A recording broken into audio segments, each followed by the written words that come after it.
Welcome back to Bargaining 101. I'm William Spaniel, and this lecture is on the value of being unique. It's one of the many topics I cover in Chapter 5 of Game Theory 101 Bargaining, and you can check the video description for more information on that. Today, I actually want to start off with a question to you. Suppose that you and you alone can bring an additional $20 per hour to whatever company wants to hire you. And there are, in fact, two competing firms that would like to make you their employee. There are many reasons why this might be the case, but to make the example a little bit more concrete, you might imagine that you're a superstar cupcake designer and there are two cupcake stores in town that would like to employ you.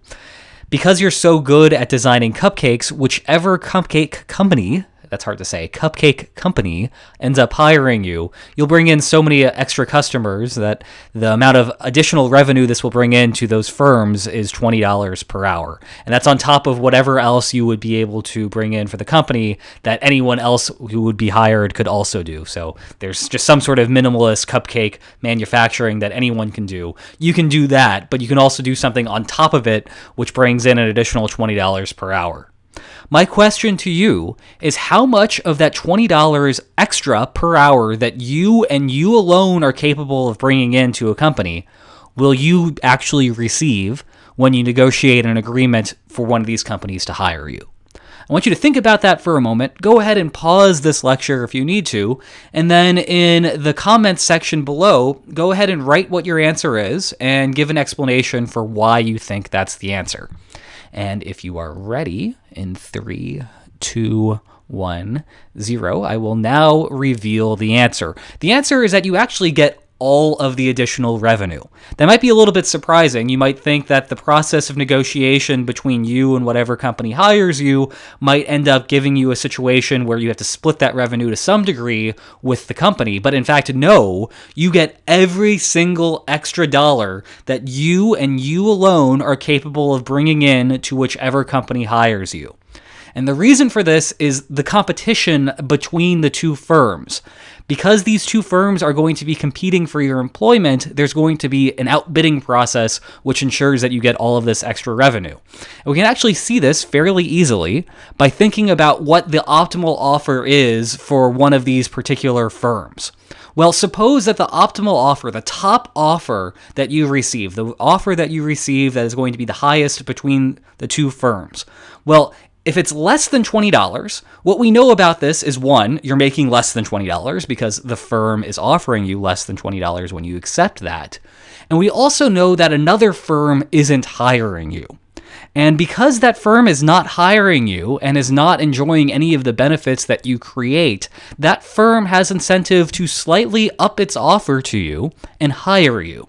So for example, imagine that in addition to whatever you are being paid already, by virtue of the fact that the cupcake company needs to hire someone to bake themselves some cupcakes, imagine that the additional revenue that one of the firms was offering you was 1 cent. Well, if that's the case, if that 1 cent is the winning bid, the firm that's losing must be offering nothing extra at all, and that firm is now no longer able to profit from hiring you and getting this extra $20 per hour by hiring you and bringing the extra customers to their business. And so they have this incentive to outbid that first firm and offer you 2 cents additional per hour to make sure that you come to them. But then the first firm is now losing this process, and so that firm has incentive to outbid and offer you 3 cents. It's still profitable for that first firm to offer you 3 cents per hour because it's getting $19.97 extra per hour for itself, and if it doesn't offer you a little bit more than that second firm, then it's not going to be getting any of that additional revenue at all. But of course, now it's in the second firm's best interest to increase its offer to 4 cents, then it's going to go to 5 cents and 6 cents and 7 cents and so forth until you get all the way up to $20 per hour. And so you're going to be hired for $20 per hour, because if it's anything less than that, you could go to the other firm and say, hey, offer me a little bit more and I'll work for you instead. The only way you don't have this incentive for one of the firms to outbid you is if the firm that's offering you the top amount is already giving you $20 per hour. At that point, the other firm has no reason to outbid that $20 per hour offer because it's already sucking up every single additional cent of extra revenue that you bring in. And if it were to offer you $20.01 per hour extra, it would now be offering you a wage that's a net loss for the firm. So in fact, you get every single extra cent that you bring in to these two firms by virtue of this process of outbidding. So what have we learned here? Well, when employers compete for your added value, you get all of that added value. The key critical component to you being able to extract all of this money for yourself is that you are unique. If one of these employers is unable to hire you, that employer cannot just go out into the pool of potential cupcake manufacturers and hire someone else who can also bring in this magical $20 extra per hour. And so because there's only one of you and you are unique, those two firms have to compete with one another. And that process of competition means that you get all of the added value. Another way of looking at this is understanding that the firms don't have very good outside options if they are unable to hire you. In fact, there is no other outside option because you are the only person out there. You are unique. You are the only person who can bring in an additional $20 per hour. And so by virtue of the firms not having good outside options, they have this incentive to outbid each other and give you a whole bunch of extra revenue.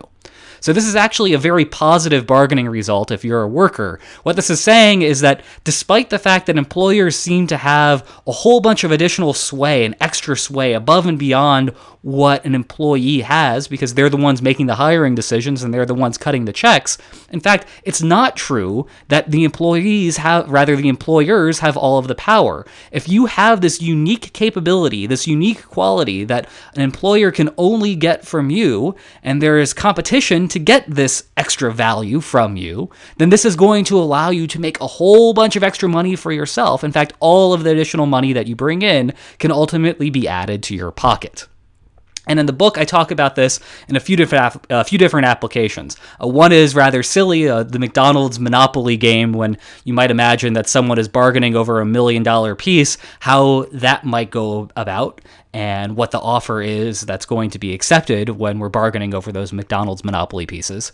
And in a less trivial example, I talk about sports free agency. You can think about a whole bunch of superstar athletes who end up making ridiculous amounts of money. For example, Alex Rodriguez and his $200+ million contract.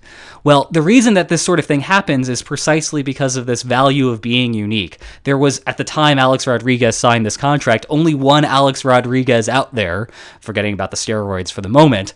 And so by virtue of Alex Rodriguez being just this phenomenal superstar athlete that is essentially unreplaceable or irreplaceable, like LeBron James in the NBA, for example, then that player is going to receive an absolute ton of money through sports free agency. On the other hand, there are all sorts of incentives for employers to collude in this particular situation. You'll note that by virtue of the fact that the employer ends up offering you all of the additional value that you're worth, your extra worth ends up bringing no additional value to the employer at all.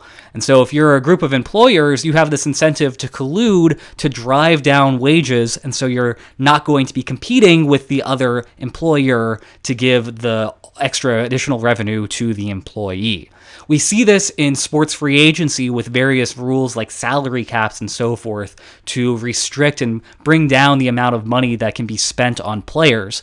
But I also talk about this in the business world as well. In fact, there was a recent $9 billion lawsuit among employees at Apple and Google when Apple and Google were caught in what was essentially a trust scheme where Apple and Google were colluding to not raise wages of the employees at Apple and Google by not trying to poach each other's employees. So that's something I talk about in the book. These have very serious bargaining implications in the real world and also legal implications by virtue of the fact that there was this antitrust lawsuit. So that wraps up this lecture on the value of being unique. I hope you enjoyed it, and I hope to see you next time. Take care.